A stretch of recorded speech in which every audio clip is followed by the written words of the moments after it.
अपने लोगों की हिफाजत करने का राइट सीखिए।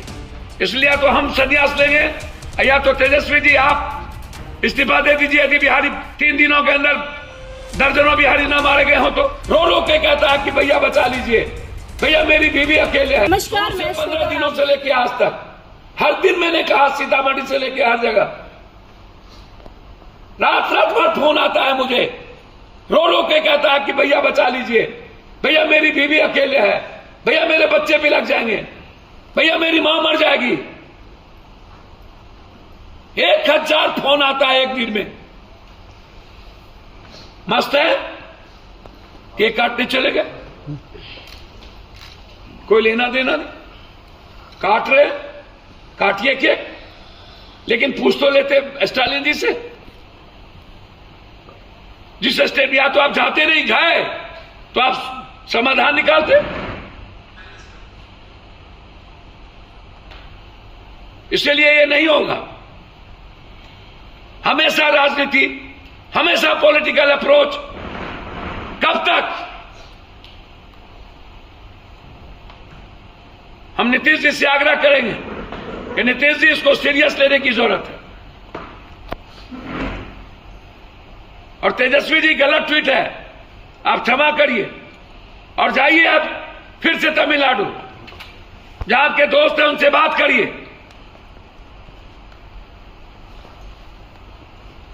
इंग्लिश हिंदी में बोल के सबको राइट है, लेकिन आप पहले अपने लोगों की हिफाजत करने का राइट सीखिए। इसलिए तो हम संन्यास लेंगे या तो तेजस्वी जी आप इस्तीफा दे दीजिए। यदि बिहारी 3 दिनों के अंदर दर्जनों बिहारी ना मारे गए हो तो, और जो मारे गए हैं उस परिवार को मुआवजा दीजिए। नीतीश जी, दूसरा तरफ कल पटना के डॉक्टर की तमिलनाडु में बिहार के श्रमिकों पर हमले के कथित मामले लगातार चर्चा में हैं। टीम गई है, जब टीम गई है जो रिपोर्ट होगा उसके आधार पर जो है अग्रसर कार्रवाई की जाएगी।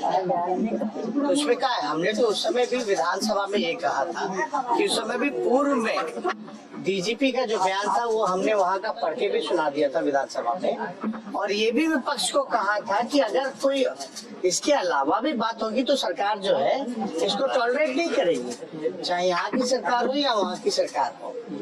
तो जो बातें उठी थी तो हमने बोला भी था कि कोई डिटेल होगा तो आप उपलब्ध करा दीजिएगा। विजय चौधरी जी ने भी कहा था और माननीय मुख्यमंत्री जी ने इसको देखते हुए टीम भेज भी दिया है। तो हम लोग तो इस मामले को अगर कोई बात है इस तरह की, तो हम लोग क्योंकि 2-4 न्यूज चैनलों में देख रहे हैं, कुछ मजदूरों का जो बयान है वो देख रहे हैं कि भाई रेलवे स्टेशन के बाहर जो बातें आ रही है, तो इसमें सरकार गंभीर है, तभी तो टीम भेजा गया है। दूसरी बात, एक अखबार है उसमें बीजेपी के जो प्रदेश अध्यक्ष हैं उनका जो है बयान जो है वो छपा है, उनका बयान जो है वो छपा है। तो उसमें ये कहा गया है उस बयान में कि जो बीजेपी के बिहार प्रदेश अध्यक्ष है उन्होंने वहाँ के प्रदेश अध्यक्ष को फोन किया और वो प्रदेश अध्यक्ष जो बीजेपी के हैं उन्होंने कहा है कि ऐसी कोई घटना वहाँ नहीं हुई। और ये बात जो है बीजेपी के प्रदेश अध्यक्ष को बताई गई है।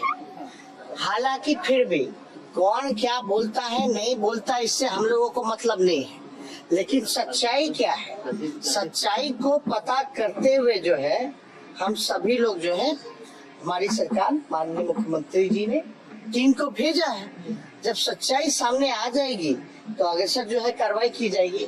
और साथ ही साथ हम लोगों की सरकार के बात करने का ये फल निकला कि जो भी मजदूर अगर वहाँ सहमे हुए हैं या डरे हुए हैं तो 2 जिलों का जो जिलाधिकारी हैं उन्होंने 5-6 नंबर जो है वो उपलब्ध करा रखे हैं।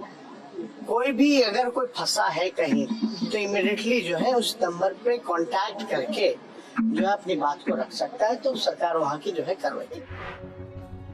देश में कोई भी कहीं भी आ सकता है, जा सकता है। अब यही हम सवाल उल्टा हम फेर के पूछे कि तमिलनाडु के लोग अगर यहाँ आना चाहे, देखो कोई एक अगर गलती करेगा तो पूरा राज्य दोषी कैसे हो सकता है? अगर बिहार में कोई एक आदमी अगर कोई गलती करेगा तो बिहार दोषी नहीं ना होगा। तो देखिए, ये मुल्क हम सबका मुल्क है, ये देश हम सबों का देश है, हम कहीं भी जा सकते हैं, कोई हमारे यहाँ भी आ सकता है, ये तो खूबसूरती है। लेकिन अगर कोई नोटोरियस अगर तमिलनाडु में अगर कोई इस तरह का काम कर रहा है तो हम लोग तो बार बार कहेंगे कि उस पर कठोर कार्रवाई वहाँ की सरकार को करना चाहिए। लेकिन फिर भी ये दो राज्यों का मामला है, तो इसमें भाई भारत सरकार का क्या काम कर रहे हैं लोग?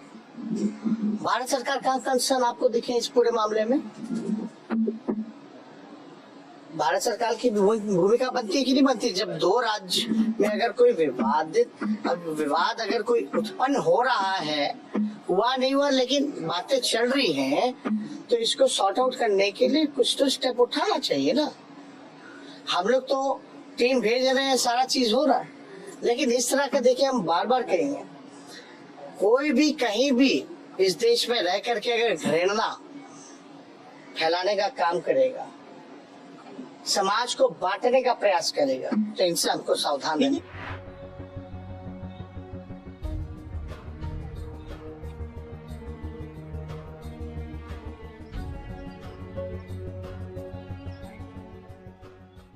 वो भी न्यूज में उल्टा सीधा चलाने लगता है। न्यूज का काम है महोदय, मीडिया का काम है कि सत्य को पेश किया जाए, सच्ची खबर को दिखाया जाए। आजकल बिना वेरीफाई किए हुए कोई भी जो है कुछ भी चला देता है, जिससे तनाव का वातावरण रहता है महोदय। तो इसलिए माननीय नेता प्रतिपक्ष, आप स्थान ग्रहण कीजिए, आप स्थान कीजिए। माननीय सदस्य, माननीय उप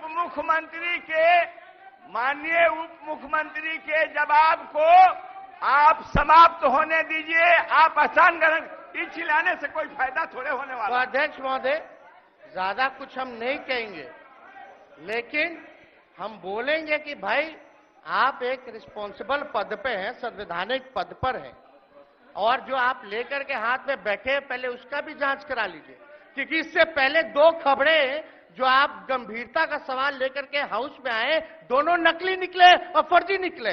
तो इसलिए आगे कोई बात अगर करिए तो इस चीज को देख लीजिए।